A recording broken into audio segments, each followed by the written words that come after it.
Japan की सत्तारूढ़ party ने पूर्व रक्षा मंत्री शिगेरू इशिबा को शुक्रवार को अपना नेता चुन लिया है, जो प्रधानमंत्री के रूप में अगले सप्ताह कार्यभार संभाल लेंगे। सत्तारूढ़ लिबरल डेमोक्रेटिक पार्टी यानी कि एलडीपी में मतदान के जरिए इशिबा को तकनीकी रूप से पार्टी का नया नेता चुना गया है।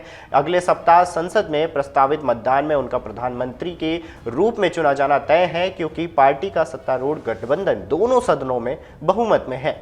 बता दें कि तकाइची और विदेश मंत्री याको कामिकावा ही इस दौड़ में शामिल दो महिलाएं थी। जापान की संसद के निचली सदन में महिलाओं की संख्या केवल 10.3% है। जिनेवा स्थित अंतर संसदीय संघ द्वारा अप्रैल में जारी की गई रिपोर्ट के मुताबिक 190 देशों में महिला प्रतिनिधित्व के मामले को जापान 163वें स्थान पर है। मीडिया रिपोर्ट्स की माने तो पार्टी के इस चुनाव में 2 महिलाओं सहित 9 उम्मीदवार मैदान में थे। इशिबा को पार्टी के सांसदों और जमीनी स्तर के सदस्यों ने मतदान के जरिए चुना हुआ है। वर्तमान प्रधानमंत्री फूमियो किशिदा भ्रष्टाचार के आरोप से घिरे हुए हैं और उनकी पार्टी अगले आम चुनाव से पहले जनता का विश्वास हासिल करने की उम्मीद में एक नए नेता की तलाश कर रही है। मतदान में संसद के एलडीपी सदस्यों के अलावा लगभग 10 लाख बकाया भुगतान करने वाले पार्टी सदस्य ही हिस्सा ले सकते हैं। ये संख्या देश के कुल योग्य मतदाताओं का केवल 1% है। पार्टी के दिग्गजों के बीच चल रही अंदरूनी बातचीत और समझौते की संभावनाओं के मद्देनजर यह अंदाजा लगाना कठिन था कि इस चुनाव में किसका पलड़ा भारी रहेगा। मीडिया रिपोर्ट्स के मुताबिक पूर्व रक्षा मंत्री शिगेरू इशिबा, आर्थिक सुरक्षा मंत्री साने तकाइची और पूर्व पर्यावरण मंत्री शिंजिरो कोइजुमी दौड़ में आगे थे। इशिबा को मीडिया सर्वेक्षणों में सबसे आगे बताया गया है। तकाइची पूर्व प्रधानमंत्री शिंजो आबे की करीबी रहे हैं और कट्टर रूढ़िवादी नेताओं में से उनकी गिनती मानी जाती है। उन्होंने 2021 में किशिदा के खिलाफ चुनाव लड़ा था।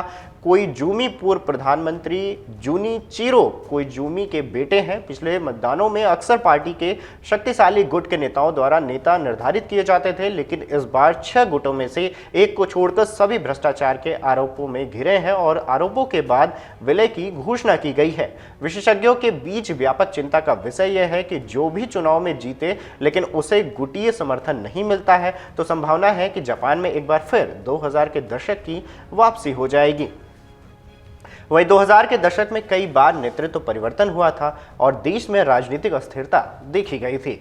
अल्पकालीन सरकारों का मुखिया बनने वाले जापानी प्रधानमंत्रियों की दीर्घकालीन नीति लक्ष्यों को स्थायी करने तथा अन्य नेताओं के साथ विश्वसनीय संबंध विकसित करने की क्षमता को नुकसान पहुंचाती है।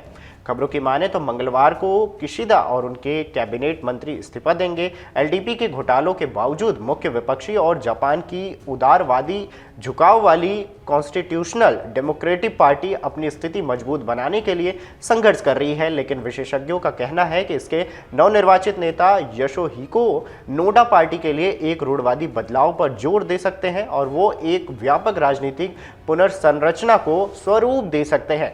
नोडा जापान के पूर्व प्रधानमंत्री है और उनकी गिनती मध्यमार्गीय नेताओं में होती रही है। अगर आप ये वीडियो YouTube पर देख रहे हैं तो हमारे चैनल को सब्सक्राइब कर बेल आइकन दबाएं और Facebook पर देख रहे हैं तो हमारे पेज को लाइक करें। 8 मिलियन प्लस सब्सक्राइबर, आपके इस भरोसे के लिए बहुत धन्यवाद।